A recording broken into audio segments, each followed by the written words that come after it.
We are live. Thanks to everyone for joining us. I've been checking in on the chat for the last few hours, and it's rocking and rolling. Where's Muench? Where is Steve? Everyone wants to know. Steve's not going to be with us tonight. Steve's not going to be with us this week. Steve, thankfully, it's long overdue. He's taking his family to vacation. I'm not going to tell you where, just in case some sickos are out there that are trying to track down Draft Santa.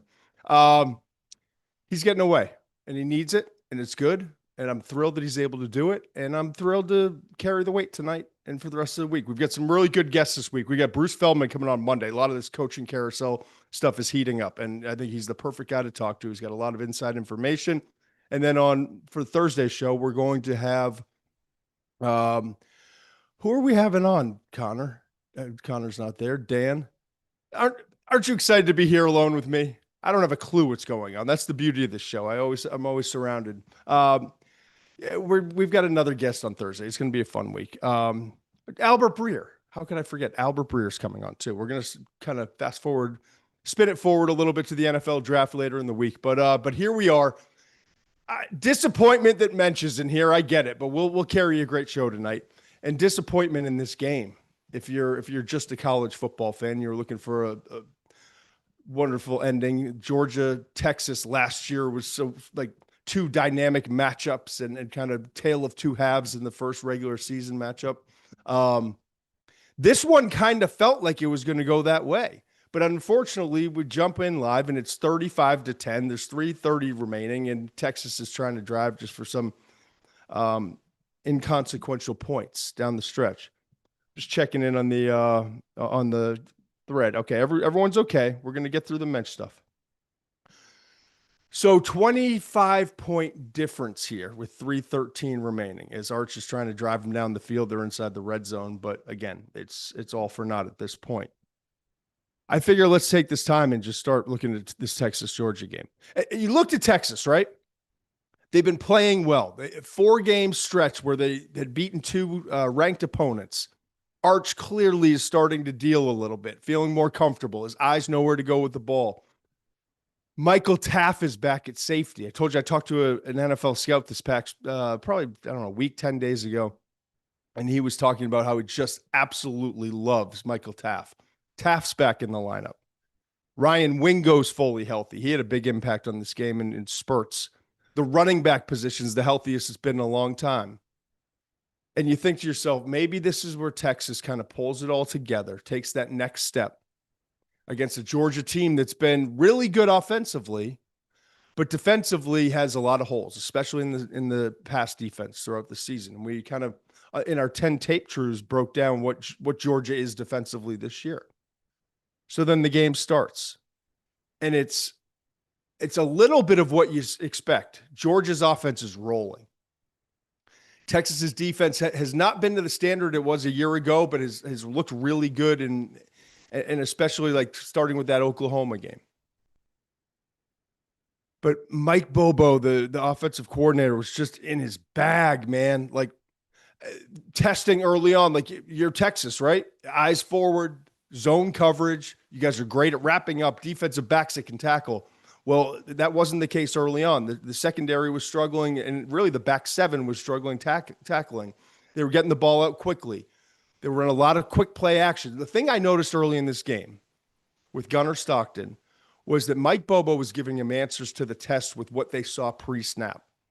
And those answers to the test were allowing him to play fast post-snap.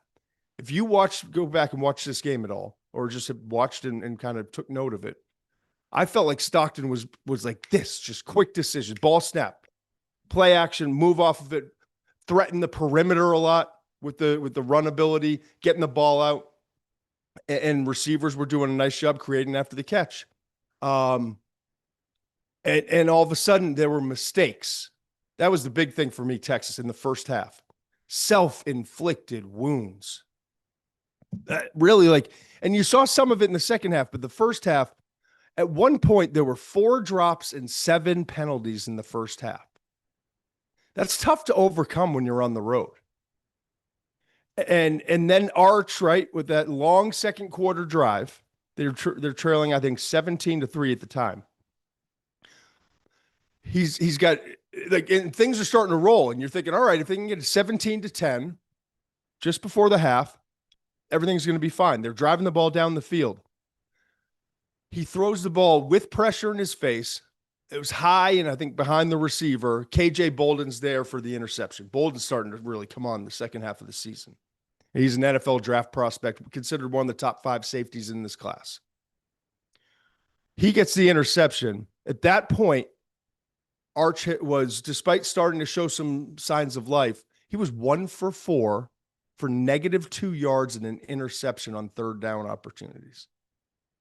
So you combine the inability to convert on third downs, as I'm watching a close-up of Arch, and it just looks distraught. He looks how you think as a young man would feel with things were going well. They come in between the hedges and they walk into a storm that they weren't expecting. But Arch isn't converting on third downs. 4 drops on really good balls that he threw that I counted, and 7 penalties. So, of course, you're looking at a 17-3, 17-3 situation going into the half. I saw an interesting nugget on the broadcast. Kirby, when leading by double digits, with a double-digit lead going into halftime, has won his last 61 straight games. I jotted it down, thinking, well, maybe this is the time they break the streak, or keep that note for later. And this Georgia team is so used to trailing, right? Think about getting down early against Tennessee in that game, having to come back. The fourth quarter deficits that they've come back from. Resiliency, we talk about Georgia week in and week out. Find a way to win. Defense isn't playing to the level that we the standard that was set just a few years ago. And then all of a sudden, you look at the situation, you're like, all right, Georgia now offensively is rolling. Like, I thought the story of the first half, outside of some of those mistakes and the self-inflicted wounds, Bobo is the offensive coordinator. You could see him. They did the camera up in the coach's box, and he's just losing his mind. Everything. As a coordinator, when you go into these games, you have a vision of what you're trying to do. You script out the first 15, 20 plays, whatever it is for Georgia. And then beyond that, it's the concepts. It's what you practice all week, the install packages. And you could just tell they were seeing from Texas what they expected to see, and they had the beaters for it. On top of that, I'm watching a quarterback in Gunnar Stockton who's been really good, exceeded expectations, certainly my expectations this year. And I'm seeing a guy who's like continuing to take his game to another level. Decisiveness, accuracy, controlling the line of scrimmage, knowing where to go with the football. Things were just rolling. Then I'm watching Delp at the tight end position continue to develop. We know about the injury that they had at the wide receiver position, Colby Young, but Zachariah Branch, that big yards, the yak catch he had, the yards after catch, setting up the second touchdown of the first half. The other receiver who stepped up in his absence, Noah Thomas, the first touchdown of the game for Georgia. So those 2 receivers with Delp, with Stockton, with Bobo, it's kind of rolling for Georgia offensively. Then we go to intermission. Texas's defense did a great job of making adjustments, man. Pete Kwiatkowski knows what he's doing too. And they get some dudes on that side of the ball. They're younger, and it's not, they haven't had guys in their system, especially on the defensive front, for as many years as they would like. But it was all starting to gel. And so they gave up the 2 touchdowns. But remember, short fields, opportunities off of penalties, mistakes. Even on that long punt return that Texas had, it was brought back. So the field was constantly in Georgia's favor. But in the second half, they come out and they're pressuring a little bit more. And they're flying to the football. And you could tell the tackling and the gap discipline and everything that they had coached, they kind of got away from in the first half. They're putting it together in the second half. On the flip side, at the same time, Georgia's defense, outside of Texas had one great drive in this game, really. Yeah, one great finish drive in this game. That was it. And on that drive, Arch had a great throw to Wingo. 13-yard reception, had to kind of layer the ball over. Pressure in his face, the whole deal. On that same drive, he had 4 completions to Ryan Wingo, a star, super talented wide receiver. The 4th of which was for the touchdown. And it was set up by the pass interference. So at that point, it's 17-10. And you're thinking, because remember last year it was Texas jumped out, or was it? I forget. It was kind of a tale of two halves. You're thinking maybe this is the same. Maybe that 61 game streak is in jeopardy of a double-digit lead in the first half because the defense is playing great for Texas. And now Texas is starting to roll a little bit. And you kind of in the back of your mind, like, this Georgia defense has not been great. Maybe they're susceptible here. But from that point on, man, Kirby decided to take matters into his own hands. And I see all of our favorites here. We got the ghost of Steve Adazio. We got the whole crew rolling. We got always trade back. We got Matt Mateus, Jeremy Godin, everyone's here. It's good to see. I'm looking at the situation and I'm thinking to myself, the onions. It's our favorite word on the show. And I don't know that a coach in all of college football in week 12 had the onions that Kirby Smart did. He got an opportunity that was set up to go for it on 4th down, but still, even Herbie and Fowler were like, yeah, they're going to bring the offense back out in their own territory in a 1-score game. And it's late in the 3rd quarter. But they're probably just going to try to get him to jump off sides, maybe take the 5-yard penalty, punt it away. They go for it. Play action, flat, get it, 1st down. 3 more plays. Don't convert. It's a 4th and 4, I think. And they get him to jump off sides. They throw the ball down the field. Looked like a pass interference. It was called, but the flag was later picked up for that. But they were off sides. So twice now, including pretty deep inside Georgia's own territory, they go for it. That's onions, man. That's believing in your team. That's believing in your defense. That if you get pushed, if you wind up not converting that first 4th down, Texas just drove the ball down the field. You're still putting a lot of faith in that defensive side of the football. And Kirby did it. And Stockton then pays it off. And he's talked so much recently. If you listen to him, especially the Nick Saban coaches and guys who have done it at a really high level, they talk through the media to their team. And the confidence that is just exuding from Kirby Smart when it comes to Gunnar Stockton, his quarterback. He backed it up, man. Talk is cheap. But when you back it up and you put the ball in your quarterback's hands in those moments, that tells you something, that tells the team something. And as a quarterback, the last thing in the world you want to do is let your guy down when he shows you, I'm putting the whole thing in your hands. And Stockton delivered. Touchdown pass, the play action, Tennessee's secondary, who were flying around the football. They were also just kind of probably exhausted from a long drive, got a little lazy with their eyes. Play action, couple false steps. Stockton delivers the football, touchdown. London Humphreys, Mr. Clutch, it's turning out to be, because he's showing up in the biggest moments. Remember that Tennessee game? He had that big touchdown too. So now it's 21-10. And you're thinking, all right, we got an 11-point lead. Let's just trade blows here and try to get out of here between the hedges, get a huge win. He goes with the onside kick. Is he nuts? And they get it. So 3 Onions awards in like the matter of 5 minutes. I thought it was brilliant. You could kind of, instead of doing it when a team was on the ropes, they did it when it felt like Georgia was on the ropes a little bit. Like momentum had shifted. Now we're going to go for it in our own territory. Get it. Let's go for it again on 4th down. Get it. Deliver the touchdown. Of course they're going to kick off. Herbie and Fowler were talking about in the meetings. They knew. Tex Sark knew that there was going to be something coming at them, and they prepared all week long. Expect the unexpected, especially on special teams. Onside kick, they get it, go down and score. Essentially, that's the game. You talk about a team win.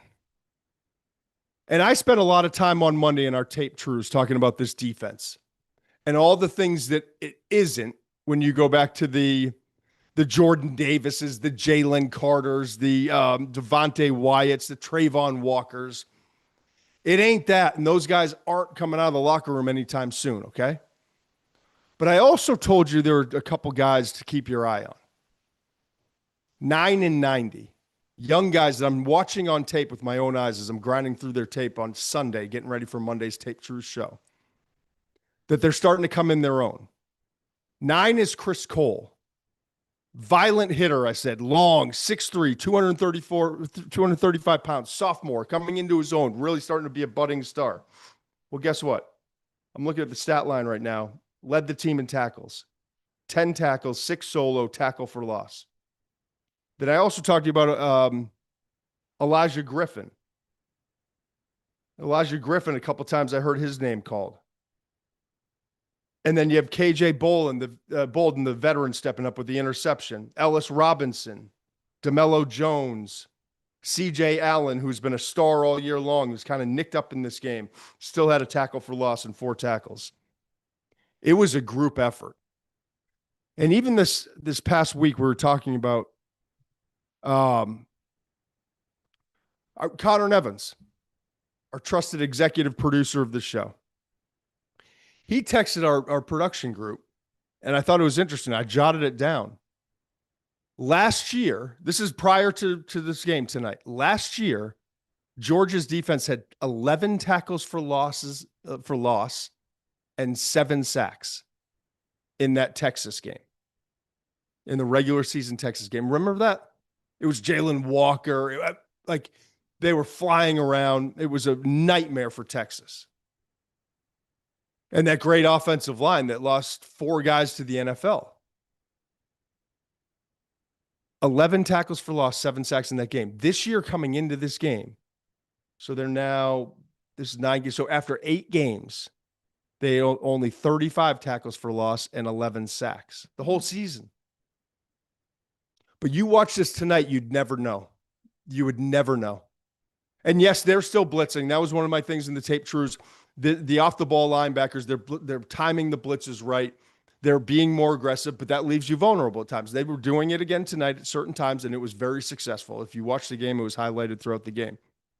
But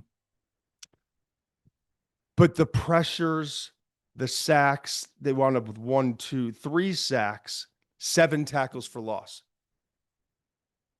That's unbelievable. They had 11 sacks in 8 games coming in. They had 3 tonight. They had 35 tackles for loss in 8 games. They had 11 tonight. This defense is starting to develop. And we said all along, like, it's the reverse of what we're used to seeing, the reverse of maybe what we thought we would see with Gunnar Stockton stepping in as the full-time starter. The offense is carrying. The defense is behind. But you know, with Kirby as the head coach, it's not going to be one of his best groups ever, but my goodness, it's going to continue to get better as the season progresses. And we saw that tonight. Something just happened. I think it's probably Dan. Dan, our wonderful producer, editor, and Mr. Everything around here. He's got big plans in the Hollywood Hills tonight. So we're going to try to get him out of here on time. So with that in mind, before we flip the script here and we transition to the full reaction show, I do want to thank everyone for being here. The chat is growing tremendously. Oh my gosh. People are already talking about getting their plans ready for the Senior Bowl. We're going to hey, Dan, start figuring it out, man. We got people flying into Mobile. We're going to have some kind of meet and greet party. They're going to be hanging out in the tailgating in the parking lot. Lad Peoples Stadium. Yeah, I'm fired up for that. Where is Male Kiper? We'll get Male Kiper on here. But yeah, so We'll get to the TMS top 12 as we always do at the end of the show. I also want to tell everyone that's on the chat right now, listen up, listen close. There's going to be a portion. I can't carry this thing the whole night. I did it for 4 hours in the second night of the draft because Muench was off doing his ESPN responsibilities. And I've made it my life's mission that never happens again. It's just more fun with Muench. We all know that. But we'll go an hour plus tonight. We'll try to make Dan sweat. He might not make that invite only special list party in the Hollywood Hills, but we'll get him there just a little late. But I do want to talk about what I was going to say. At some point, I want to open it up and we're just going to do chat questions. So think about the questions you want to ask me about today, about the NFL draft, whatever you want. We'll open up for 10, 15, 20 minutes, whatever you want to do towards the end of the show. We'll also do the TMS top 12. And I'm on my own here, so it doesn't have to be a consensus. I might get a little crazy and have Muench try to clean it up next week. We'll see what happens. But it's one of the interesting things, and I haven't thought of it yet. I was preparing for the show and watching the games. How far does Texas fall? Which teams are moving in? And we had some other movement today in the top 12. So it's going to be a fascinating week with the rankings. Georgia obviously stands pat on this performance and kind of locks itself into the situation in the SEC and the college football playoff. Huge win for Georgia. Would have been bigger for Texas, let's be honest. But with that said, we got a lot coming up. Tag me in. I got Riverside. McShay says AJG. We don't need you. Let's do it. Here we go. I don't know who I'm going to ask or how I'm going to ask it, but we do know there's only 159 days till the NFL draft. Always trade back. I saw you said it was 160. It's 159. We're getting closer. Muench, you good? Muench, you good? He's good. He's enjoying some nice drink at a fancy place in some warm weather spot, and I'm glad he is because it's pouring down frozen rain here and probably going to get some snow. So, Tucker, you know what time it is. Roll that music, please.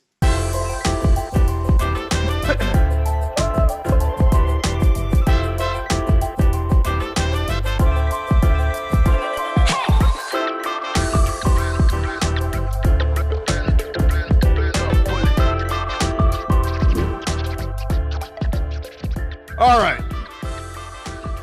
Let's start things out the way we always do. We get the best things we saw all week, but I do want to say this. I'm supposed to have my emotional support dog, Tilly, here. I don't think Tilly made the trip up. I think she was asleep like a couple other people in this house. I won't mention names. I did promise a shout out to my son. And if I'm going to give one to my son, I'll give one to my daughter as well.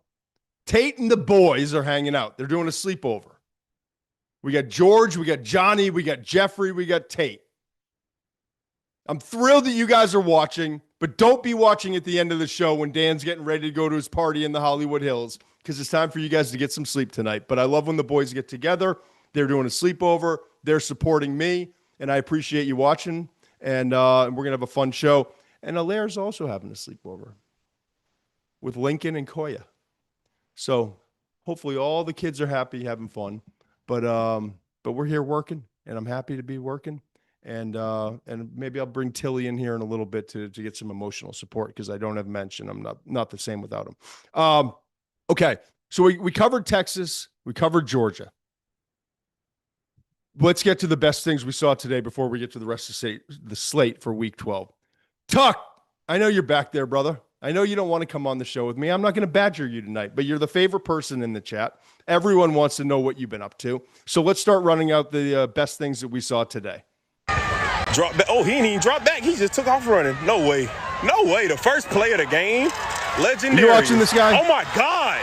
Oh, my goodness. Legend Bay. Oh, my goodness. Legend. No way. Oh, my God. Bro, he's next. This is crazy. Yeah, so what happened? What happens when Carnell Tate leaves this year, and what happens when Jeremiah Smith leaves next year? Well, I get news for you. Brian Hartline's always got next.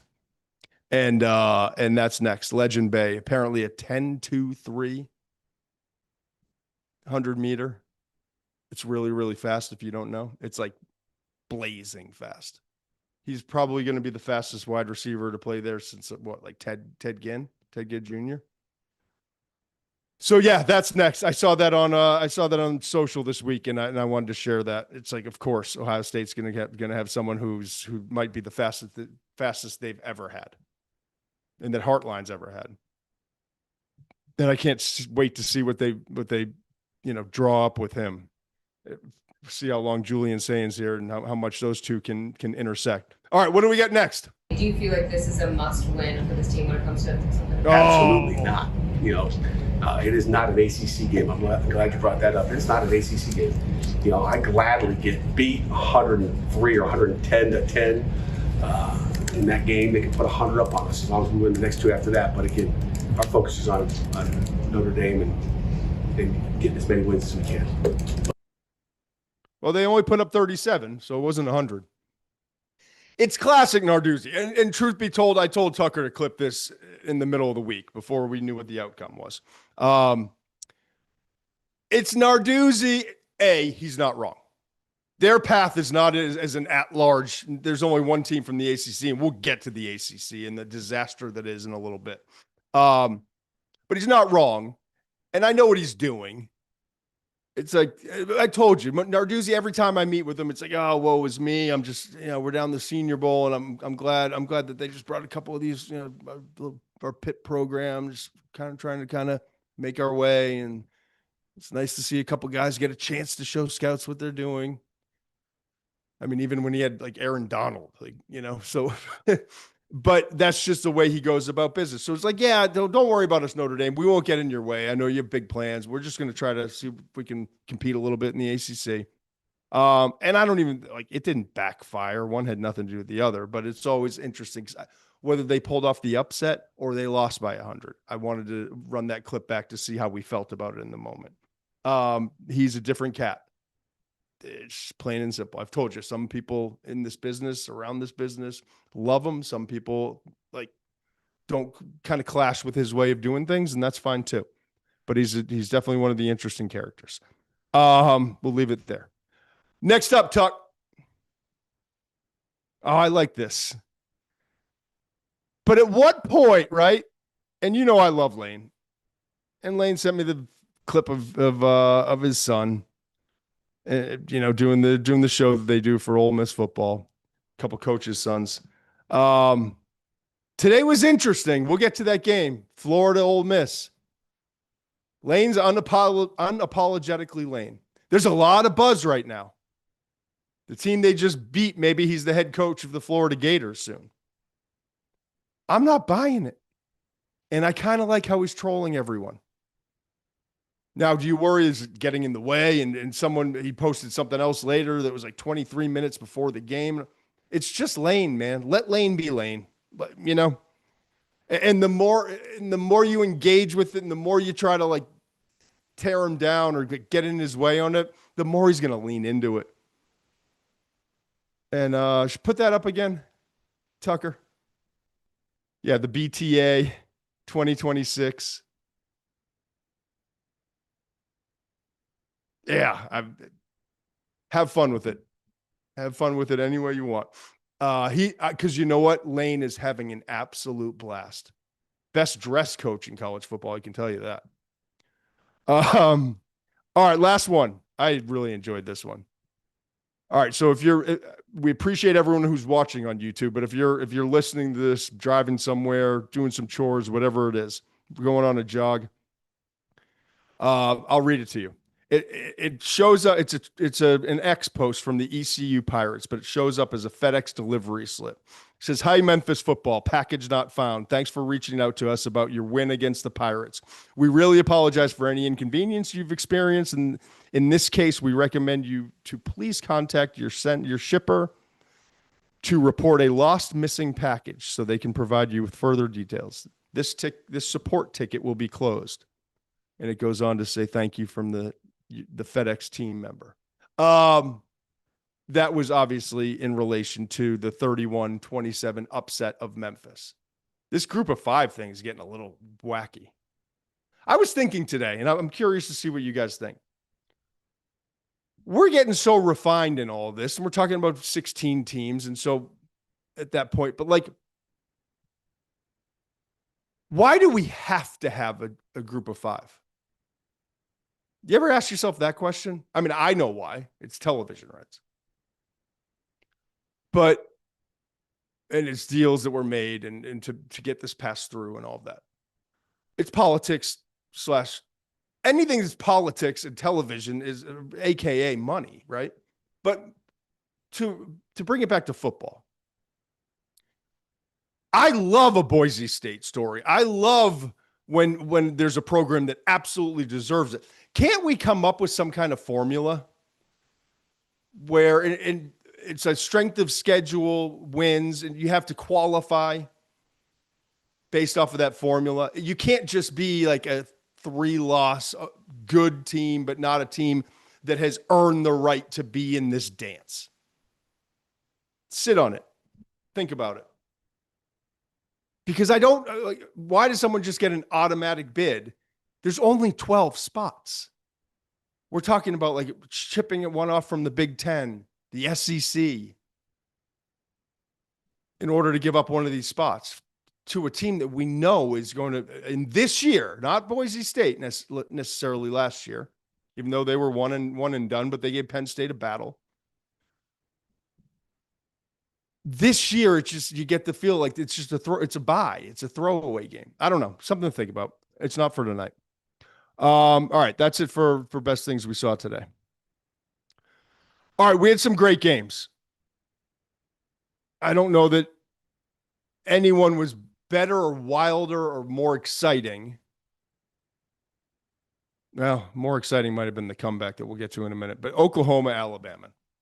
I think that's the place. I mean, we'll keep it in the SEC, and everyone's going to yell at me about SEC bias. Well, they happen to play competitive games versus ranked teams. This was 11 Oklahoma going to Tuscaloosa, 4th ranked Alabama. One of my picks of the week. And I'm just going to say this. Is there a team in college football this year that has taken on the personality more of its head coach than this Oklahoma team? Brent Venables is an absolute certified lunatic as a head coach. And I mean that in all the positive ways. He is aggressive. He is demanding, but he cares about his players. And he has built this off of a defensive style and a brand that relies on relentlessness, aggressiveness, toughness, physicality. And there may be a couple things that are kind of lost in the cracks because he's so determined and laser focused on doing things the way he wants to do them. And I'm watching an Oklahoma team each and every week take on that identity. And remember, they had a lot of transfer portal guys. They have a new offensive coordinator in Arbuckle who has fallen right into line and is like a perfect fit because he can do a lot of the due diligence on the offensive side and is a perfect complement to what Venables is doing. And I'm watching Oklahoma each and every week. It's not just R. Mason Thomas because he's been nicked up. And now it's the Ween cat on the other side. And now it's some other individuals stepping up. It's special teams. It's offense. It's complementing one another. This was not John Mateer's best day. But Alabama had things rolling. They're playing at home. They've got all the advantages in this game. And Oklahoma just wasn't having it. And it's just as a football fan who didn't like, I picked Alabama to win the national championship. So if I had any horse in the race, it might have been that. I don't care. I just wanted to see a great game. And it was sloppy at times. There were mistakes and turnovers and just like wild plays. But it was two teams that just laid it on the line. And no more so than Oklahoma and Oklahoma's defense. That was the story. The story was Oklahoma's defense in this game. And I'm going to give you my spotlight player of the week. We do this every week. And I think, unfortunately, we've done almost all, if not all, offensive players to this point. Well, we're flipping it today because the most deserving unit to be under the spotlight and to have focus was Oklahoma's defense. And the most deserving player from that defense, in my opinion, was Kip Lewis. Did you watch this guy?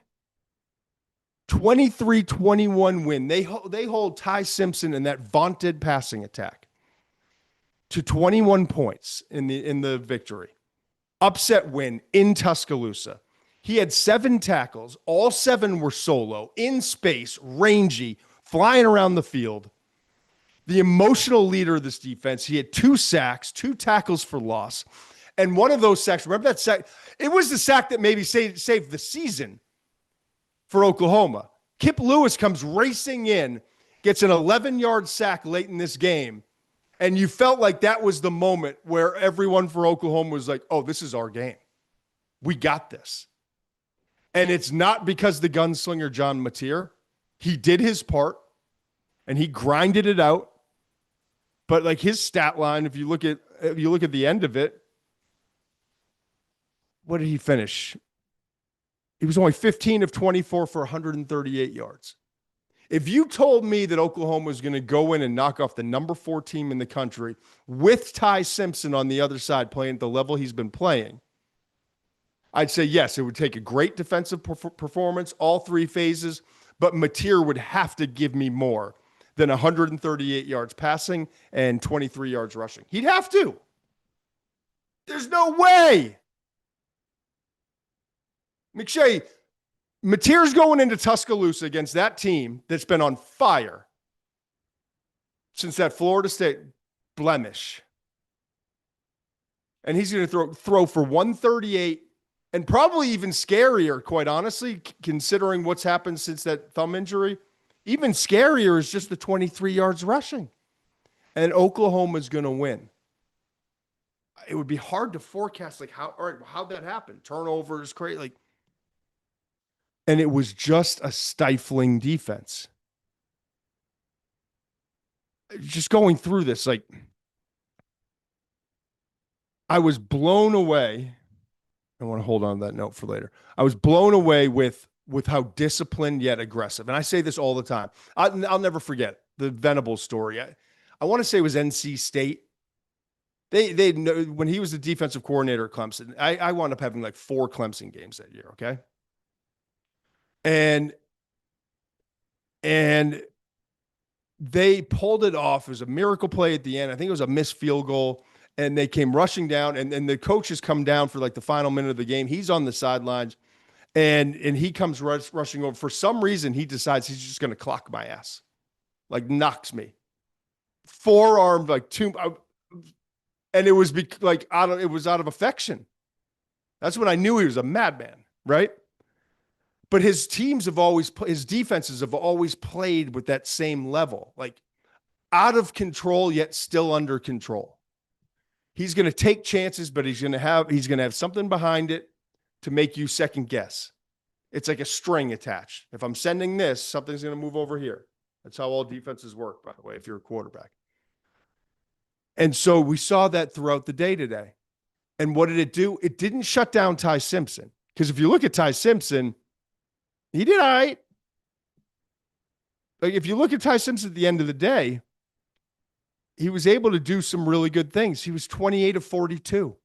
He threw for 326 yards and a touchdown. But he threw a critical interception that was returned for a touchdown. And that's when I tell you, he's going to send something, and then he's going to twist something behind it so that the string doesn't match. So if you send a corner blitz, right? If you watch tape on an all 22, try this one time. If someone's coming unexpected, whether it's a corner or it's a linebacker, there's string attached to that human being. You visualize that. And as that corner goes, there's going to be a safety that kind of gets tugged over to that area. It's called sound defense. What he does sometimes is there'll be a detachment of this string, and this guy who's supposed to be going with it will go this way, and all of a sudden that string's attached to something else. And so I'm trying to explain this to you. Venables does this a lot, and that's how he turns people over. He'll throw in a wrinkle off of I've seen that cat blitz before, corner blitz. I've seen a safety coming. I've seen the linebacker coming through the A-gap or a delayed blitz. But what you don't always see is the wrinkle behind it and he got Ty Simpson on one, and pressure came with it. So now Ty's got to make a quick decision. I think it was a switch release, and the cornerback jumped it. However, the dynamics are, and I'll look at it on tomorrow and maybe get back to it for the tape truth on Monday. But that's a pick six. Okay, so that's one big play in a game that we didn't know it at the time was going to be a defensive battle. Neither team would score, 25 or more. And so I'm watching this play out. And while Simpson's driving the ball and he's moving it, and Ryan Williams has this catch, and Jeremy Bernard has that catch, and Isaiah Horton has a couple catches, and Cuevas has a touchdown. Like, things are working, but there's enough pressure to make the pipes burst at times. And I thought it was great too. I hope this lasts for a few years. I hope that Ryan Grubb stays at Alabama. And I hope that Venables is at Oklahoma. And I hope Mateer and Simpson are back next year, despite all the NFL draft talk, especially with Ty Simpson. I want to see this again. I want to see that battle. Because those are two of the most fun if you appreciate quarterback play, and they're polar opposite experiences. Ty Simpson's the most buttoned up, advanced beyond his years quarterback that college football has right now. His mechanics are impeccable. I have this quarterback coach that I work at Tate Worksworth, and he works with a lot of top ranked quarterback prospects, and Alex McLaughlin's his name. I've mentioned him before. I get 5 texts a freaking week from him about like the mechanics, the eyes, like everything. He's a coach's dream because he's a coach's son, and he's been around the game his whole life. And then you got Mateer, who's just a gunslinging, crazed, aggressive. Mechanics are horrible. Jumping up in the air, throwing the ball, none of it makes sense. But the results are awesome for the most part. And he's got a ton of talent. And he's built like a truck, and he plays like a fullback mentally, and he's got legs of a fullback and all those things, okay? And so you get these two contrasting styles that I love to see. And while one quarterback, the more polished guy, had more yards, like 200 more yards passing, and moved the ball more effectively and did all these good things, he was thrown off his rhythm in this game. And the other quarterback, who's this wild guy who could run just as well as he throws, and he's fast and he's aggressive and he's physical, he was kind of bottled up too. And I don't want it to get lost on people. Alabama's defense did an awesome job in this game. Remember, 7 of those points, one touchdown in a 23-21 win was a defensive touchdown. And so the defenses were both amazing in this game. But Oklahoma just did enough in the moments.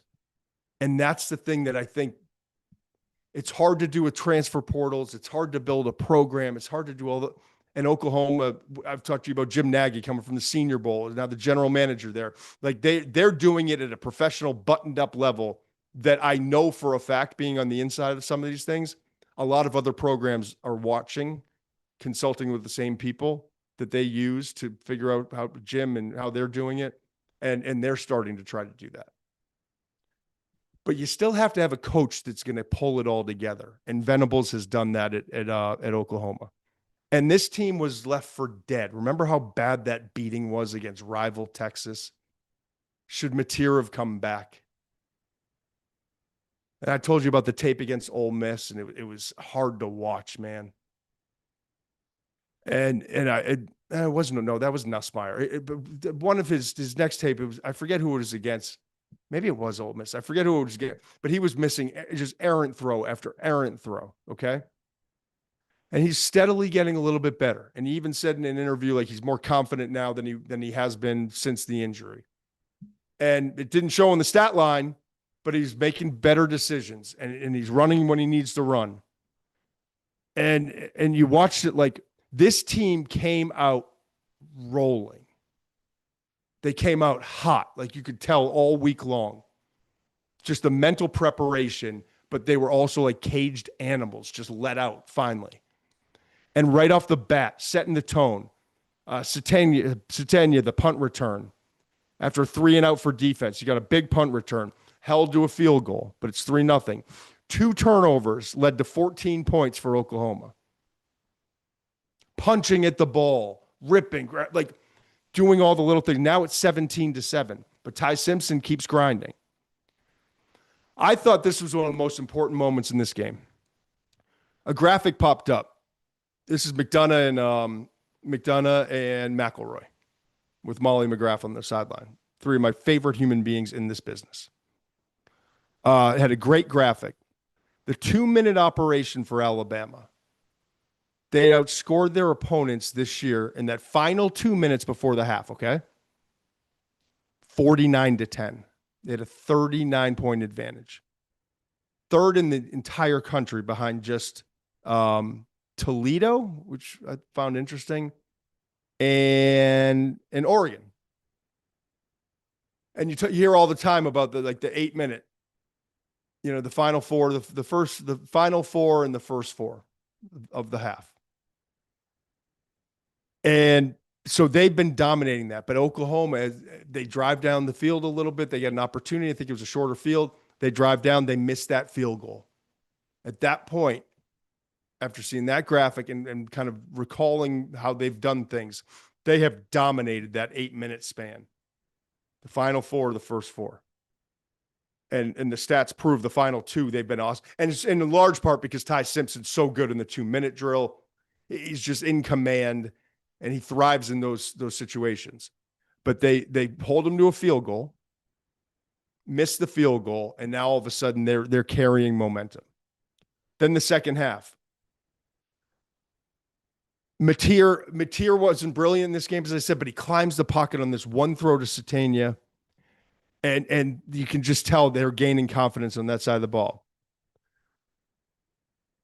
I also thought that there were times you saw flashes of Alabama's run game on the opposite side. Like you saw good things from both of these offenses at times, but it really was a defensive turnout. And then I mentioned finally, it was all 3 phases for Oklahoma, and it required that. If you're going to go into Tuscaloosa, you've got to play well and play complementary ball in all 3 phases. This was not going to be an offensive day. But they did enough on that side of the ball. The defense was the star, but the special teams. And I'll never forget Nagy and I talking this summer in August. We were doing our preseason top 12, I think it was, and we were previewing each of the teams and doing like deep dives. And I asked Jim, who would know better than the guy who's the general manager of the program? Talk to me about some of your personnel. I don't know some of these guys who are coming in, the transfer portal guys. I know the R. Mason Thomases. I know the Deion Burks. I know intimately through tape study, John Mateer. But tell me about some other guys. And I was surprised as we're going back and forth how early in that conversation he talked to me about this kicker, Tate Sandell. Yeah, he's the guy who wears the short shorts and kicks the long field goals, and Herbie and Fowler make fun of him and all that. But when you get over the jokes, he's another perfect day, man. 3 for 3 field goals, 2 for 2 on extra points. That's 11 points in a 2-point win.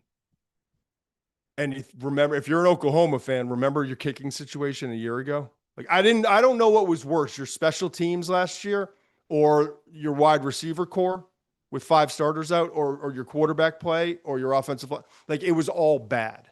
And so to see this team with some parts that come in, but then to gel together the way Oklahoma has. Let's look at the outlook here. Alabama is still right where it needs to be, but there's a ton of pressure on that Auburn game now. It's all on the Iron Bowl. And how else would you want it, right? As a college football fan, right after Thanksgiving, stuff from all the food, maybe hungover. You got the Iron Bowl. The SEC title is on the line for Alabama, and the entire college football playoff run is on the line. They win, they're playing, from my understanding, they're in the SEC championship game. They lose, they're not only out of the SEC championship game, they might not be in the college football playoff, depending on how this thing shakes out. So a massive game looming for there. And then Oklahoma, remember we talked all year, like it's been a great run. the Mateer injury really set him back. Mateer can come back next year. They've really got foundations in place, and it was great to see that Venables and the program are building something here, and it's heading in the right direction after coming to some ups and downs. But this schedule, there's no way. There's no way, right? Well, now they've got they've got 4 wins now against top 25 teams. They've pulled off a couple big upsets. And now you look at the schedule that's so freaking brutal. And all of a sudden, they've got 2 games remaining in the regular season. They're both in Norman. And they're against good teams, but teams that both don't have their starting quarterbacks. Bo Prabula, Missouri, Garrett Nussmeier, LSU. Those are winnable games. Oklahoma, if Oklahoma takes care of its business and plays a B-level game, and I know Venables, Brent doesn't want me to say that, but if they just play solid games the last 2 weeks, they're in the college football playoff. And you'd be lying if you told yourself, oh, I knew that, because everyone had left Oklahoma for dead. So today was a massive game if you're a Sooners fan. Before we get to the wild one, I do want to mention, because it was the night game, before we move on, I'll stay in the SEC for a minute here. Ole Miss, Florida. I don't want to waste a bunch of time. And everyone on the chat, I love it. Keep it rolling. Oh, my gosh, we're growing. That's good. It's good to see. I promise you we'll take questions in a little bit. And I promise Dan I'll start to speed things up. But I wanted to mention this. Ole Miss. There's a lot to unpack. Lagway played a really good game. Trinidad Chambliss, I thought we saw some of the inexperience come out. We have seen that in moments this year. But Chambliss pulled it together in the second half and played a lot better. But I think the big takeaway for me, remember a couple weeks ago, if you follow the show closely, we talked about Kewan Lacey. I highlighted him as one of my tape truths and said, I remember saying this actually in the tape truth, that Kewan Lacey was the emerging star, was one of the most important players for this team if they're going to make a run to the college football playoff, and that he, in a kind of roundabout way, is the best asset that Ole Miss's defense has. And I said that after he went for 148, I think it was, against South Carolina, 146 against South Carolina.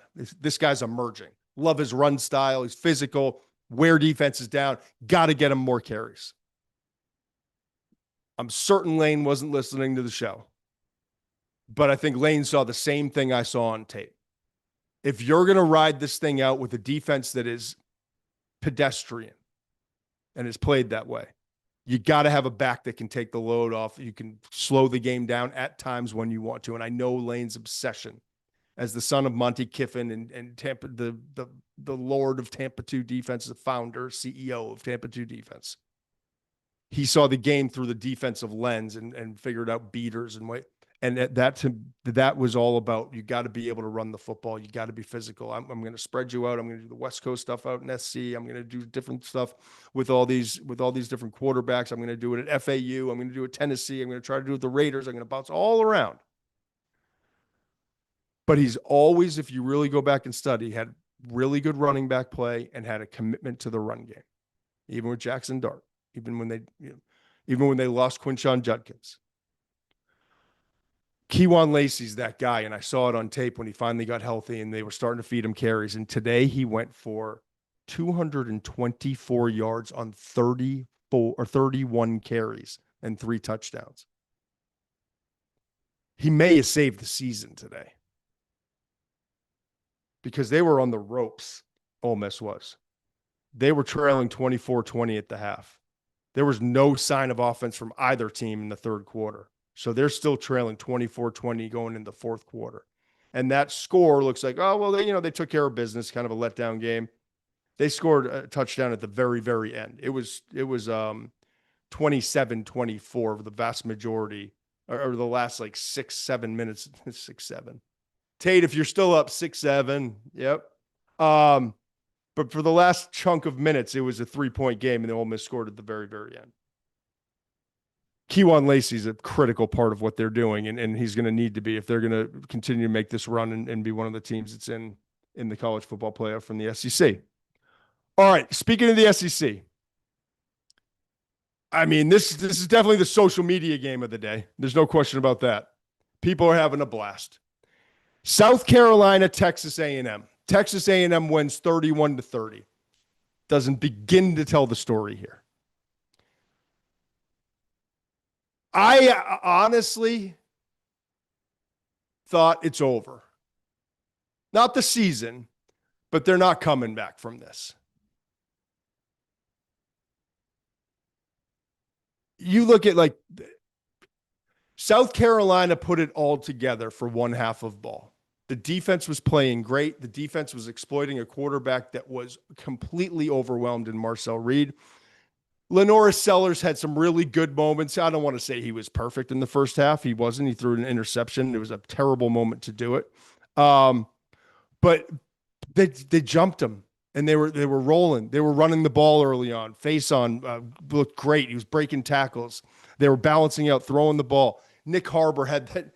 Nick Harbor's 6'5", 240 plus pounds, and he caught a ball on the run and went 79 yards. I can't wait to see what the miles per hour was on it. It had to be upwards of like 22.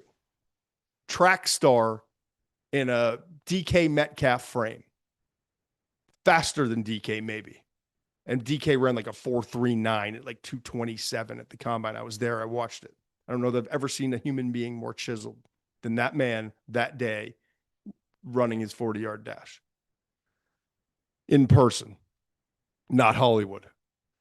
And so everything this big monster of a receiver with all this blazing speed, we just keep seeing flashes. Is he ever going to put it together? It feels like that's happening. Sellers is playing well. The run game's happening. The defense is playing well.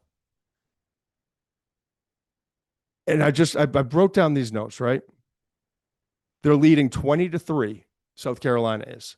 And this is like just minutes before the half. A lot happened. 3 minutes remaining before the half. There was a lot of stuff that happened in the final 3 minutes of this first half. They're leading South Carolina is 20-3. Sellers throws the ball behind and high. It gave the Aggies life. Lenora Sellers must come back to school next year. I think that's a given. I think everyone in his camp understands that. It's moments like that and moments like the second half that you see unbelievably talented young man. Could be a top 5 pick in the NFL draft, but it's going to have to be in 2027. He's not ready. And I don't care where he would get drafted this year. I don't care if Mendoza and Simpson go back and agents are promising that he'll be a top 10 pick because there's 17s in the top 11 right now. I just did the mock draft. 17s in the top 11. If the draft order were set after this past week 11 in the NFL, that need a quarterback. So you'll go high, but he won't be ready. And we saw it on this play. High and behind in that moment. That throw can't happen. Gives the Aggies life. 3 minutes remaining before the half. But the Aggies don't convert. Okay? First and goal inside the 10, they wind up missing a field goal. Then it goes back and forth, and there was an interception right before the half from Marcel Reed. Late and underthrown on that ball. And I talked a lot. I talked two of the last 3 weeks on Tape Truths. I talked about if Texas A&M is going to got, it's because Marcel Reed makes them vulnerable. He is such a dynamic athlete. He's such an explosive player. But I was literally watching it and felt badly about everything I had said because I'm watching it unfold right in front of my eyes. I'm watching a young man whose footwork and mechanics, he's antsy. He's overly caffeinated in the pocket. He's not trusting his reads. He doesn't know where to go with his eyes sometimes, and his feet are bouncing around. And when he goes to throw, it's like this across his body or open wide. Eventually that catches up when you're playing good competition. And then you start to see the schedule stuff. And you're like, oh, yeah, they beat Notre Dame, but that was early when Notre Dame was still putting it together. They've beaten someone drew a line I saw on social media in the SEC standings. Every win A&M has had is against a team that was below that line. Their combined record of SEC of opponents' records in the SEC wins that they've had is atrocious. I don't have the numbers right in front of me. It doesn't matter. You get the point. And so we're starting to think, well, maybe they've gotten away with it because they haven't played great competition. South Carolina is one of those teams below that line, one of the 6-7 worst teams in the SEC record-wise. And so I'm starting to watch and be like, I knew there was a moment like this that could happen, but I didn't think it was going to be this blatant, this ugly, this in your face. And so they go in the half and they're down bad. And I wrote, I know my kids might be watching, so I'm not going to say what I wrote, but like, Reed, another interception, open Concepcion, just misses the throw. South Carolina converts a field goal after that next interception. And by the way, Marcel Reed threw 3 other passes in the first half that not only should have been picked off. He could have had 5 picks in the first half of this game, I promise you. South Carolina goes in, they convert a field goal 30-3 at the half. There's no way. Not the way Marcel's playing. There's no way. And then they do it. By the way, Reed at that point, I want to, like, in case you didn't watch it, and you can read about it everywhere, I'm sure. Marcel Reed, for one stretch during that game in the first half, was 1 for 11 passing with 2 interceptions plus the 3 other INT-worthy throws. Concepcion and Craver, Casey Concepcion and Mario Craver, who are phenomenal, both stock rising for the NFL draft. Concepcion maybe working his way into the first round, certainly a top 50 pick, wasn't coming into the year. They're catching balls. They're making plays. They've been Mr. Everythings. And if one's having a down game, the other one picks them up. They're both dropping passes in the first half when they were getting balls thrown at them on target.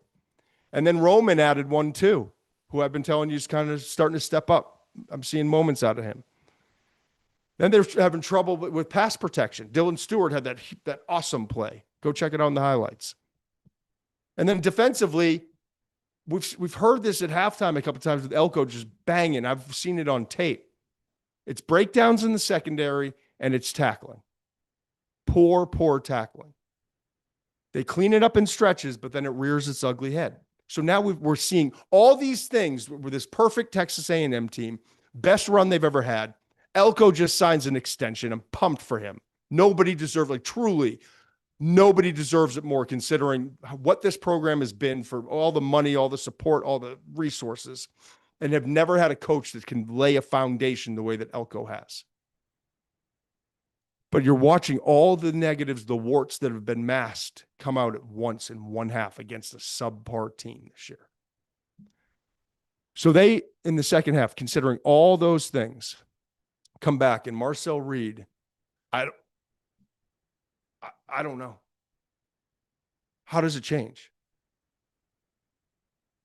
I literally watch football for a living.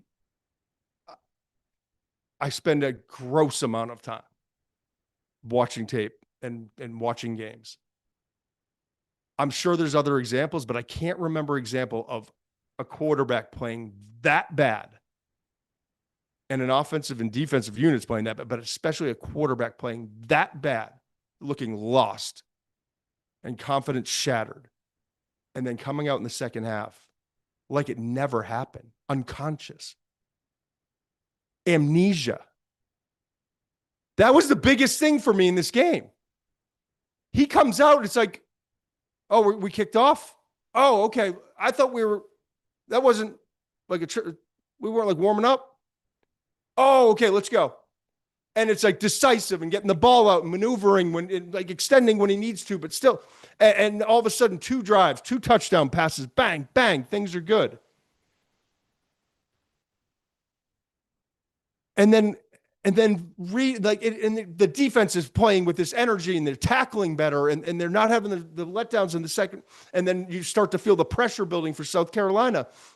But all along, Marcel Reed is playing the second half that's like mind-boggling considering it's the same human being, I believe, in that same jersey and the same helmet from the first half. Then he leads a 99-yard touchdown drive to complete the 27-point comeback. This cat, I just told you 5 times he should have been picked in the first half. Looked lost. Threw for over 400 yards and 3 touchdowns. Listen to these numbers. A&M outgained South Carolina 371-76 in the second half. 371 they had of total offense in the second half. They outscored them 28-0. They had 18 first downs. South Carolina had 4. They averaged 9.8 yards per play. Every time they snapped the ball, it was just about a first down. South Carolina 2.9. They had 4 sacks in the second half of Lenora Sellers. South Carolina sacked Marcel Reed 0 times. The Aggies never punted in the second half, and it's the largest comeback in the history of Texas A&M football. And if you haven't noticed, A&M's been around a long, long time, and they've got a lot of deep-rooted traditions. There's nothing more to say. It's baffling, but it was an awesome roller coaster ride to be on this afternoon. Awesome. All right, let's switch it out of the SEC. Notre Dame, 37-15 over Pitt. We talked about Narduzzi, called his shot, turned out better than he thought. It wasn't 100-3. I want to touch on a couple things in this game, all offensively for Notre Dame. CJ Carr continues to be up and down, and it's mildly worrisome as we start to look ahead to the future in the college football playoff. There were moments early in the season where I was like, oh, this guy's the next. And I'm not saying he's not. I'm just saying that Carr is playing like a first-year starter, and it's okay. It's okay against Pitt. And yeah, Pitt was ranked 22 coming in this week, and Pitt was on a roll with its own freshman quarterback, young guy. But the 2 interceptions, there's still every game, like that USC game. I remember that's the first time I saw some of the things on the sidelines. Like, yeah, he's still just young. He's still learning. Yeah, his grandfather was Lloyd Carr, and he's been around the game, and Tom Brady's pumping him up and all these things, and it's wonderful. And I'm telling you, he's got the talent and the instincts to become a first-round draft pick at quarterback. We know what that looks like, right? We've been around this long enough. That it looks like that at times. The inconsistency is there. You saw in the 2 interceptions. But otherwise, it's kind of an efficient day, right? He's 21 of 32, 212 yards. The other thing that's standing out to me, Malachi Fields. This guy, Malachi Fields, and they get face on the other side, and they've got some guys, but Malachi Fields is different in that he's a big-bodied, physical wide receiver at 6'4", 224. It's a quarterback's dream, and it's a first down machine sometimes. He's an ex-wide receiver as an NFL prospect. He is rising. He's a guy coming into the year we thought maybe like 4th, 5th round. He keeps playing like this and making contested catches and adjusting the ball the way I'm seeing him do that. He may wind up pushing for like top 100 consideration, okay? That's first 3 rounds of the draft. In what's turning out to be a wide receiver group. I talked about Nick Harbor, and we've talked a lot, Casey Concepcion, and is Mario Craver. I don't even know if he's eligible, but from the Zachariah Branches to the Mekhi Lemons, we'll get to him in a minute, and obviously Ohio State's guys with Jeremiah Smith, who's eligible in 27, but this year Carnell Tate, Jeremy Bernard for Alabama. Like, this wide receiver class is way better than we thought, but he's one of the reasons. And I'm watching him today, and a couple highlight catches. He's become a huge factor. And it's really good to see because Notre Dame, like when they got into the dance last year, their inability to, and it was a large part to their quarterback, Riley Leonard, but they didn't have the consistency and the weapons and the playmakers on the outside. I think that they're more equipped this year, and I think that Fields is a big reason why. Remember, he had 58 catches each of the last 2 seasons at Virginia. So this isn't new to him. It's just new to him at Notre Dame. So that's good to see. And then the final thing is, like, Jeremiah Love. I talked to you in the preseason about how like almost like a feat of a ballerina for such a big back and the acceleration. And there's a smoothness, like poetry in motion, I think I called him. Like he's just a smoothness about it. I knew he was the best running back in the country coming into the year. I knew he was the best back in the NFL draft. I don't think I realized quite how special he is. And I'm just going to admit it here in the show. I'm all alone. I don't even mention to yell at me, and you guys can laugh at me in the chat. I knew he was a first rounder. I didn't know we'd be like, oh, he might be one of the four or five most talented players in the entire draft. Might not be a top 5 pick because it's the running back position, but it might be hard for him to get out of the top 10. He's that good. And he did it again today. 23 carries, 147 rushing, 2 touchdowns, 2 catches for 20 yards. So Notre Dame continues to roll, and this was their last spot. Game day, all the excitement, the anticipation. Pitt was rolling, kind of a dangerous team to go up against, and they just exerted their dominance like immediately. And Marcus Freeman, once again, teams getting better and better. Good coaches. We talked about Georgia with Kirby. You saw it all the time with Nick. Saw it all the time with Urban. There's maybe a blemish here early in the season, you know, with the Tim Tebow, the Ole Miss. We said Alabama always had that one loss. Wasn't expected. They had the 2 losses, but now it's I mean, they're massive favorites in the last 2 games. So Notre Dame, they're going to be in. And I think, quite honestly, I didn't think they'd make the run they did last year, given what they had talent-wise. I think this team might actually be more talented. We'll see. All right. The ACC quickly. No. USC, Iowa. I love this Iowa team, man. They don't have enough gas in the tank to pull games out, but my goodness, are they like everything you dream of in terms of being prepared, toughness, flip the page on that Oregon loss, which was brutal, show up and they jump Notre Dame. By the way, they're on the poll right now, best college running back. Oh, we're going long term. Jeremiah Love, Bijan, Ginty. I'm telling you right now, I'm voting Bijan. But Love is getting it. Getting the votes. It's okay to love a team the way I love Iowa. It's kind of this weird side passion of mine. Kirk Ferentz said he's still doing what he's doing without the NIL level and without the transfer portal and who wants to go to Iowa when I can go to one of these other programs and all that stuff. But I just have so much respect for what they do, and they come out and they jump USC. But I've also told you since week 1, like USC is kind of one of my darlings. I think Lincoln Riley has taken it on the chin all year long, and he's taken it on the chin for a couple of years now. I think Lincoln Riley has created a batten down the hatches bunker environment with this USC locker room that has not existed. And you can see it in how resilient they're playing. And they're not quite there talent-wise, but there's a lot of talent there.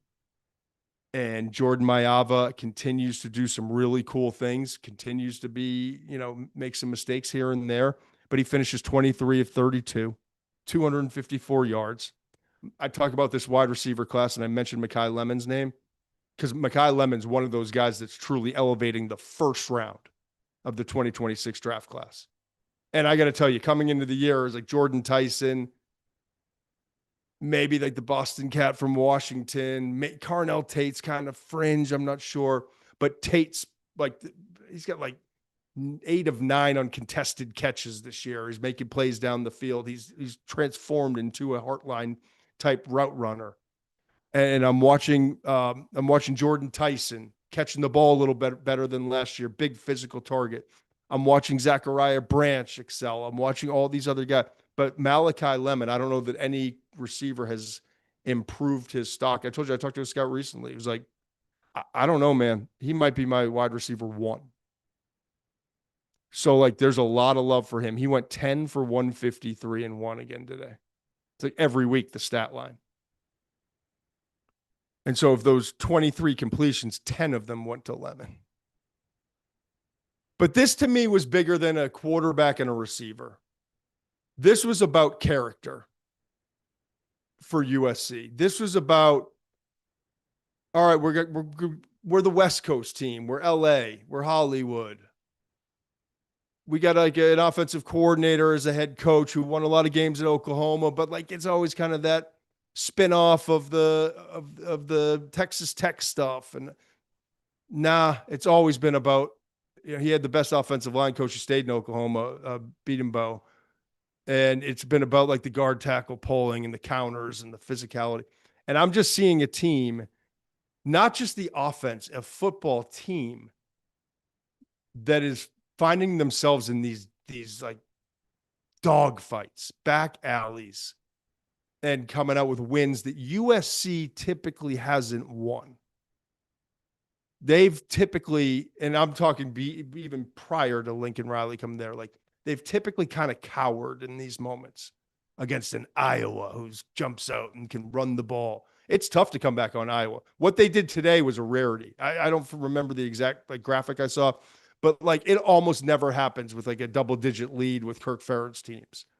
They just suck the air out of the ball. They smother you defensively, and they win those games. So this was a big one. And I'm looking at it, USC's 8-2. And I'm looking at one loss in the Big Ten. I'm also starting to look at this from a big picture standpoint. I remember in the August saying, keep an eye out on USC. This team's better than people think. And there's a path for them to kind of, I don't want to say backdoor it, but maybe they're not going to win the Big Ten. And they're probably not even going to play in the championship game, or in the Big 12, Big 10 championship game. And they're not. That's Indiana. That's Ohio State. But there's a path in. I want to remind you, their two losses are Notre Dame and Illinois, combined 15-4 records. Notre Dame's top 10 and rising. Illinois is 7-3 and is going to finish the season 9-3 if you look at their schedule. So you're talking about two pretty darn good losses. And they get a win over a Michigan team that's struggling, but found a way to win 24-22 today. I don't know. We'll see how they finish out, but USC's got a legitimate shot at 8-2 with just one loss in the Big Ten. NC State, Miami. I only want to get to this real quickly because I thought this was a damn impressive win. I thought NC State had gotten a lot of confidence.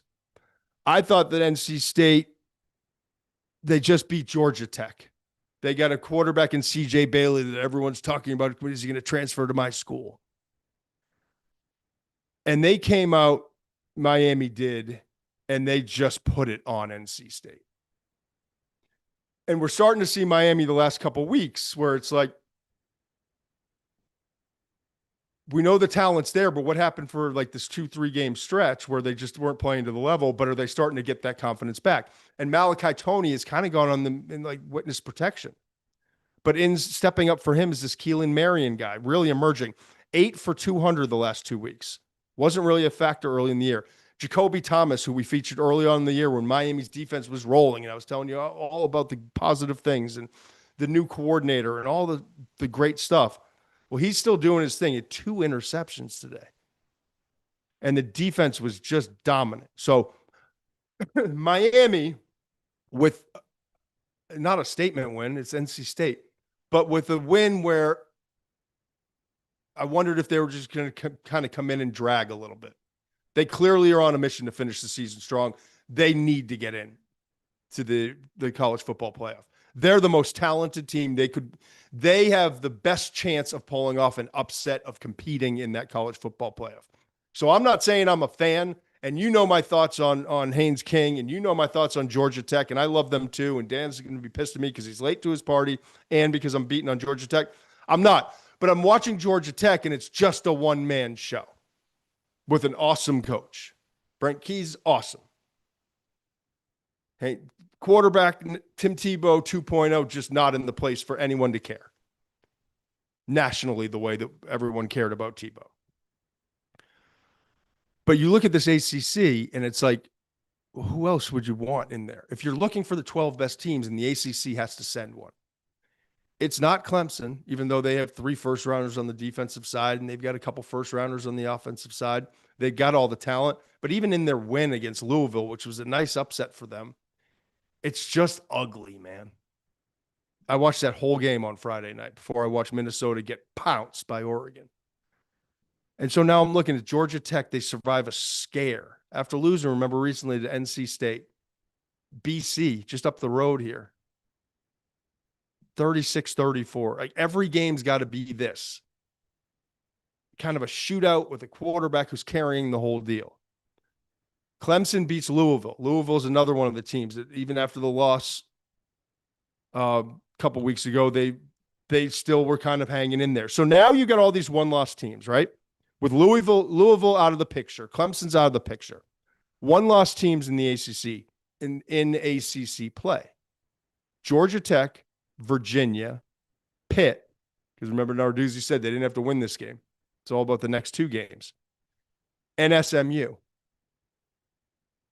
And then the 2-loss teams are Miami and Duke. Although Duke lost today, so they're out. So it's Miami. So I'm looking at the team that has the 2 losses in the ACC, and I'm saying to myself, boy, I'd rather see them in the dance, in the 12-team playoff, the college football playoff, over Georgia Tech, over Virginia, over Pitt, over SMU. But we'll see how it plays out. We'll get to the TMS top 12 in just a minute here. Couple other notes. I'd mentioned Michigan. Ohio State blew out UCLA tonight. Nothing to report. Sayin is fine, but he kind of twisted his knee, but he played beyond that point. I'm not trying to make anyone nervous. But it was pouring down rain there. Carnell Tate, who got injured during warmups, I kind of haven't gotten enough information on that. Didn't play against Purdue, sat out this game as well. They're obviously being overly precautious, as they should. And then Jeremiah Smith was kind of questionable to play. He wound up playing. He had that unbelievable one-handed catch, if anyone needed to be reminded how special this guy is.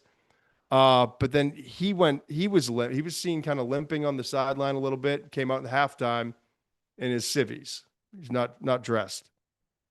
So just something Ohio State scheduled till Michigan, and even the Michigan game, that's going to be a war. We all know it for obvious reasons, but just something to keep an eye on. I also thought it was fascinating today. Indiana, I'm watching that Indiana-Wisconsin game with kind of a quarter of an eye this morning, it felt like. And it's 7-7. I think it was, 10-7 at the half. Indiana. Pressure was on Mendoza, kind of sputtering on offense. Defense had a couple mistakes.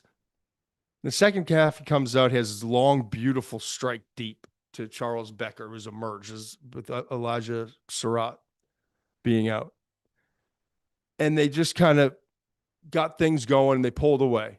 Wasn't perfect. I saw a handful of the throws by Mendoza, some really good things, but some stuff like, He finishes 20 of 24 passing. 299 yards, 4 touchdowns, and 0 interceptions. The third time completing at least 90% of his throws this season with at least 20 attempts. It's pretty amazing, right? We can have a discussion on the Heisman and all the other stuff.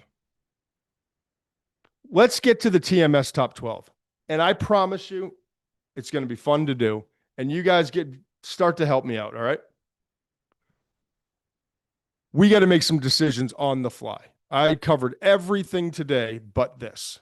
So I'm here for it. Let's have some fun. And if it's not right, who cares? It comes out tomorrow morning. We'll see what the rankings are Tuesday night, and everyone will forget about it, right? Ohio State, Indiana, absolutely stay where they are. Texas A&M, like, how do you knock them? They're undefeated. They're 11-0. But my gosh, there was there was about 2 hours in that game, real time, not game time. 2 hours in that game, obviously, where I was like, well, how far are they going to fall? Where does that bring them down in the pack? But you got to keep them at 3. They're 11-0. They found a way to win. Then there's Alabama at 4 with the loss and Texas at 10 with the loss. Everyone else played and won, including Georgia with a huge win over Texas. Ole Miss with a huge win over, or no, Ole Miss, we talked about that, just got by against Florida. Texas Tech put it on UCF. Good to see Jacob Rodriguez, huh? Trying to get that Heisman vote down in Lubbock. Scored his first career touchdown. Oregon, I told you, just slapped Minnesota the other night, Friday night. Notre Dame put it on Pitt. And then Oklahoma has to be the rising team. Utah won as well at 12. Here's what I want to do. So we're looking at Ohio State, and I'm going to be looking down at my notes because it's the only way to do it. Ohio State, check. Indiana, check. A&M, check. Alabama, circle at the number 4 spot. Georgia very clearly has to move up. Here's where I'm going to get in trouble. There'll be a head-to-head or some kind of something that is a fly in my ointment. But with that win, how does Georgia not move up to number 4? And for the first time all season, I swear to you, I look at Georgia and I'm like, they deserve it. That team's actually good enough to be number 4. And that's exciting to see because I want all these teams to be peaking when we get into the playoff. Texas Tech absolutely deserves to be at 5. I don't think anyone had a win below that would put a team ahead of Ole Miss with that funky win. I really don't.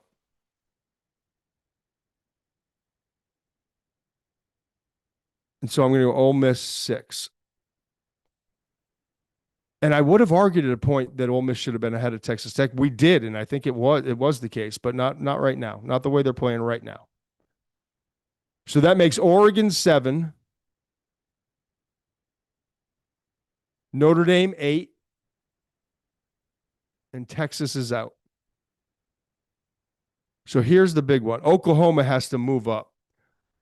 Oklahoma 2-loss team. I'd like to look at this competition.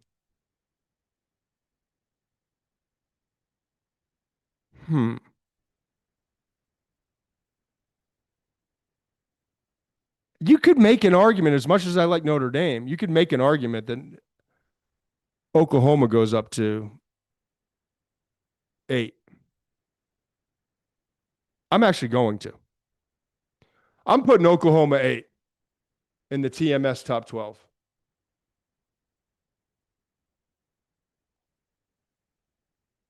Always trade back once. Ohio State, Georgia, Oklahoma, A&M, Indiana. You know, the sad part is you're able to do that without getting screamed at. And I don't know that you're necessarily going to be that wrong. All right. So Ohio State, Indiana, A&M. If you're still following along, you're brilliant. Georgia is 4. Texas Tech is 5. Ole Miss is 6. Oregon 7. Oklahoma's 8. Notre Dame's 9. How do you do now?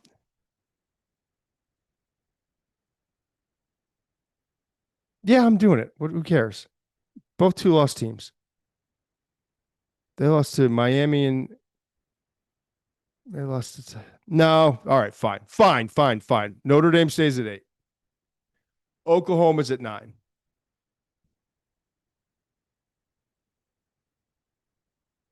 Texas is out. Alabama's 10. Only makes sense. Alabama's 10. Then you got 11 and 12 and 13. But 11 and 12, we got to sort out. Texas is out of this thing. What's BYU doing right now? Anyone got an update? Oh, I'm watching it. I'm literally watching it.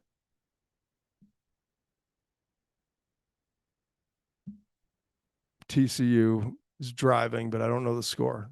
Not that this 27-10. So they're in control of that game. And BYU's obviously got to be headed. Utah, Vanderbilt. I guess I'm going to make this point.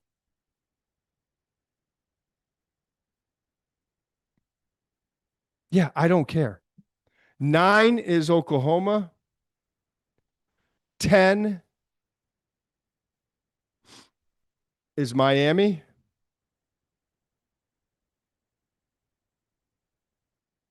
$11 is USC for the reasons I gave you earlier. I see you, Jason Moses. You could do Georgia Tech, but I just can't. How am I going to bump them from 16 to 12 after beating BC by 2 points? And I'll leave BYU at 12. That's it. I feel great about it. All right, Dan, text me. You got to get out of here. How about we go 5 minutes right now, live chat? 5 minutes. And I'm going to take your questions. I'm going to pull this screen up. Let's rock and roll. Oh, you want 5 stars. You want to get out of here too, Saint Chair. Okay. Bama, I told you, Bama's at 10. Vin Kidrat. Ohio State 1, Indiana 2, Texas A&M 3. Georgia 4, Texas Tech 5, Ole Miss 6, Oregon 7, Notre Dame 8, Oklahoma 9. They move up from 11 to 9. Miami 10, which I'm going to get a lot of flack for, but I don't care. And USC 11, get a lot of flack for, don't care. It's my TMS this week. I've hijacked it since Muench is sipping pina coladas somewhere. And BYU 12. Who gets fired? I don't know. What do you mean who gets fired? You want me to, but it does bring me to a point that I'm excited to have Bruce Feldman on Monday. There's a lot going on. You can just tell whether it's Virginia Tech with the James Franklin stuff, it's perfectly in line. Virginia Tech wants him. They're committed to him. Franklin's kind of, wait, is there something better, greener pastures out there? Does that fall in line with everything I've been telling you? Okay. All sorts of Kiffin rumors right now. Everyone's kind of waiting for one piece to fall. What's LSU going to do? It's going to be fascinating to see.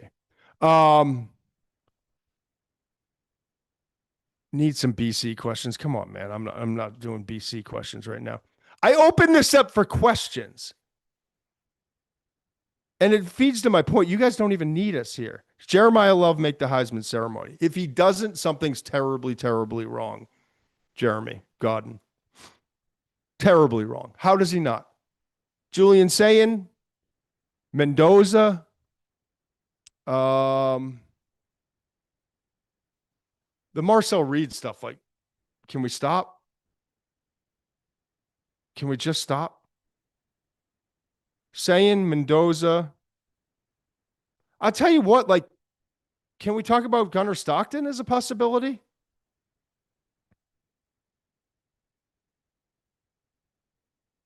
And everyone wants to talk about Rodriguez, and I'm the king of Rodriguez and the peanut punch and but like, does anyone watch David Bailey play? I think he had another sack or two today.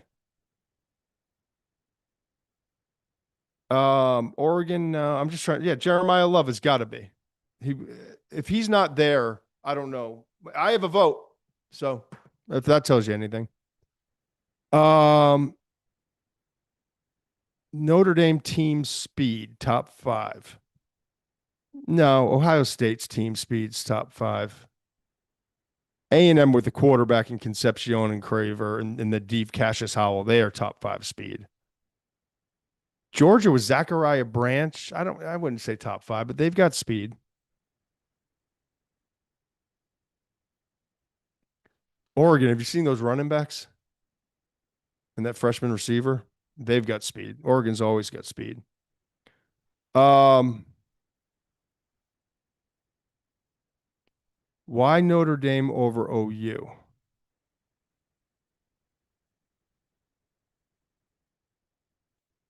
That was from Ethan Wingo. I struggled. That was the one I struggled with. If I'm being honest, right now, I think OU's a little bit better. Here's my answer, honestly, and I don't need I'm not on a committee. I don't need to answer to the strength of record and all that stuff. I really don't. But I do need to see Mateer play continue to progress. If Mateer plays in the next 2 weeks, I mean, it's not going to matter outside of a seeding. They're in. But if Mateer keeps playing a little bit better and like the accuracy and confidence in throws, I feel like we're getting 70% of Mateer, which is better than 40-50%, which is what I saw for a couple of games, Texas and beyond. I think Mateer is getting closer, but there's still a gap. And I don't know that we're ever going to see full Mateer this year. I'm not a medical doctor. I don't know what he's struggling with, but I can only go off the tape. And the tape is getting better, but he's not. Remember, he was the aggressor. He was the ass kicker. And I'm not talking about the running stuff. I'm talking about like coming out, flinging and ripping it. And I'm still seeing a little bit of hesitation there. And like, let's make sure I don't put myself in a position where I'm going to let down my team because this defense is playing great. Our special teams are playing great. I need to play within myself because if I try to make some throws that I think I can make, but I'm not certain I can make, then I put us in a position to be vulnerable. And I think Oklahoma has proved enough around him outside of the run game that that they absolutely they can make this run as long as he plays within himself. All right. That's it. I thought we were going to get more awesome questions. Oh, here's a good one. Bengal fan 009. Put this up on the poll real quick before we get out of here. Joseph Rolling's predicting that Jeremiah loves a 4.38 and Price is a 4.41. I'll be interested to see those numbers at the combine. I hope a bunch of you guys are coming to Indy too. Let's just make this a traveling party in the off season. Where Black Unicorn or Little Cobb, best nickname. You know I'm a Black Unicorn guy. I didn't see him much today. Who are you taking in the national title game? There we go. Dan or Tucker, whoever put that on there. You understand my brain and how all over the place I get. Ohio State to win the national title. Who are you taking? If I were to give you Ohio State, Indiana, or the field. I'm taking the field. Let me press the button. You want to know why? Because my eyes tell me that Ohio State is clearly the best team right now. And I know Patricia, and I know the defensive talent, and I know Arvell Reese is phenomenal, and I know that they have the best safety, maybe the best player in the entire country. Like, I know all of it. And I am now like king of the Julian Saying Club and the receivers and all of it. I worry about their run game. And I do worry about their level of competition. Is it elite, or are they a really good team? But when they lock horns with an SEC team that's had to play this kind of schedule, like a Georgia team that's battle tested, an Alabama team if they come out of this unscathed, A&M if they can play like they did in the second half of that game, so I would take the field. I think it's going to be a wild run in the college football playoff. I really do. We didn't expect Ohio State last year. Ohio State just came off the Michigan loss. It was over. All that money, $20 million spent. For what? For who? For what? Ricky Waters, one of my favorite quotes of all time, when he dogged it in the second half of the game and the reporters were asking him coming to the Philadelphia media. He's like, for who? For what? He was gone moments after that. All right. Fine. Dan, go to the Hollywood Hills party. Tell us all about it on Monday. I appreciate you guys. This chat has been awesome all day long. Ghost of Steve Adazio, Jeremy Godden. I think you're the king again this week. Matt Mateus, the whole group. Always trade back. Ethan Wingo, you're kind of on a roll today. Joseph Rolling. Maybe because I'm not keeping up. Yeah, I'd like to say 5 stars, but without Muench, it feels more like a 4.9. 4.9 stars. 5. 5 stars. Fine. 5. Must be 21 plus and present in select states. For Kansas, in affiliation with Kansas Star Casino, or 18 plus and present in DC, Kentucky, or Wyoming. Gambling problem? Call 1-800-GAMBLER or visit rg-help.com. Call 1-888-789-7777 or visit ccpg.org/chat in Connecticut or visit mdgamblinghelp.org in Maryland. Hope is here. Visit gamblinghelplinema.org or call 1-800-327-5050 for 24/7 support in Massachusetts, or call 1-877-8-HOPE-NY or text HOPE-NY in New York.